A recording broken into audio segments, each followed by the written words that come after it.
As Ileana gently traced the winding snake tattoo, which seemed to coil around Aaron's arm, she studied the Greek letters that gave the embedded artwork a mysterious quality. The sleeve tattoo was flawless, enchanting, its message pronounced. They will find out if you do not stop, said Ileana as she tapped the decorated skin with her finger.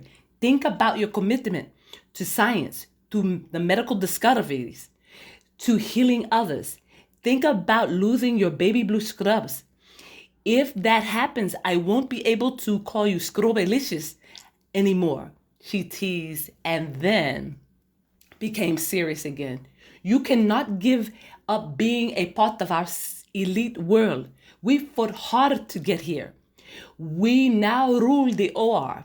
We can wield a scalpel like no man would dare. Remember how you reconstructed the heart of that woman with the extra chamber? Aaron nodded. 5-chamber Cassandra, she remarked. The African American doctor seemed to come alive at the mention of her patient. She remembered the surgery. It had been long, challenging, and so rewarding. She had been able to correct a problem which had been misdiagnosed by so many other physicians. This had happened at a point in her career when she needed to prove herself the most. The male-dominated surgical team at Penn's Landing Memorial Hospital resented her presence in their locker rooms and in their OR. She was a pretty black girl in the wrong profession. They would have respected her more if she had pursued a career as an ophthalmologist or a dermatologist. Someone had to treat patients with eye and skin problems. They would have even accepted her as a pathologist. Examining diseased tissue was vital to the treatment of illness. But they refused to accept her as a surgical resident, and definitely not one of their peer. Aaron continued to speak. The problem was her heart. Blood had been pooling in the 5th chamber instead of pumping through the organ. By the time I realized this, her lungs were in bad shape. Not enough blood was reaching them or returning to the other parts of her body. If I recall, the cells in her body were dying. Her organs were becoming necrotic. All the other surgeons were intimidated by your diagnosis. They wouldn't attempt surgery because Cassandra would have most likely died on the operating table. But not you. No. You took the risk and saved her life. Do you hear? She survived. Don't let that ridiculous man change you. I know the drinking has to stop. Then conquer it, battle it, admit it, and it will force you to change. I want to, but can I? Whenever I think of Marari, I am stunned by what he did, and pretty soon I'm reaching for the vodka. I can't seem to put it down until the bottle is empty or I pass out, whichever comes first. That is no way to live. I keep expecting him, hoping he'll change his mind, that he will come back. Let him go, ordered Ileana. He is no more. When love leaves, it rarely returns, mi amiga. Stop looking for him.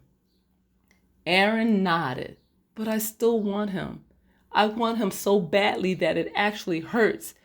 I feel his rejection throughout my body. Sometimes I panic at the thought of never seeing him again, of never being his friend. He was my happiness. We completed one another. Yo sé, pobrecita, said Ileana with compassion. I know, but he has chosen someone else.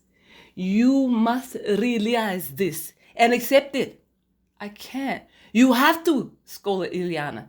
There is no other way. How can I survive this? Asked Aaron. The long, empty nights, the silence, the rejection. You will. If you make it through medical school, your residency, and a cardiac fellowship, then hell yes, you will survive. Es fácil. There is nothing you cannot do. He will be forgotten in no time. You promise? See, smiled Ileana. Just live from day to day. Do not think about tomorrow. Only right now. Before you know it, it will be a year that has gone by, and then 2 years, and it will not hurt so much. Are you speaking from experience? See, yes, I have witnessed it, and so have you. People fall in and out of love, but life does not stop. We heal, and we look for someone else to love. But he was the one, declared Aaron. There isn't anyone else. I cannot replace him. We'll see, my friend, mi amiga. In time, we'll see. But right now, you need to shower. Aaron shuddered from the cold. She had been standing there, nude for far too long. She turned to the shower head, but did not pull the plastic curtain closed. Can you make me a cup of hot, strong coffee? I need the caffeine. Instead of vodka? Anytime.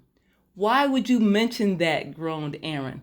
Are you trying to make me change my mind? Claro, no, of course not.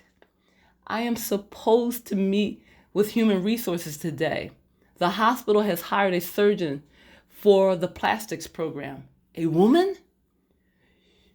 You do give PLMH too much credit. I think they filled their quota. How many female surgeons do you think they are going to hire? No, I am meeting Dr. Cobra Dillon. So hurry up, please. The faster I get through this day, the quicker I can mark it off my calendar. I'm starting my survival countdown. 364 days to go. Exactamente. You bathe and I'll fix 2 cups of coffee. I'll drive you to the hospital. And the way we will talk about finding a new apartment. You must move out of this morgue. You need a place that he knows nothing about, just in case his love tries to come back unexpectedly in the form of breakup sex. Aaron gave her a horrified look. With men, it is easy to let the love go, but sex, that can be a problem. They still want it, and they think it's theirs for the taking. They think they own your body, especially if the sex was good, she said, eyeing her friend. It was, admitted Aaron. Then you had better start looking for another place to live. And fast. Now wash, said Ileana Martinez.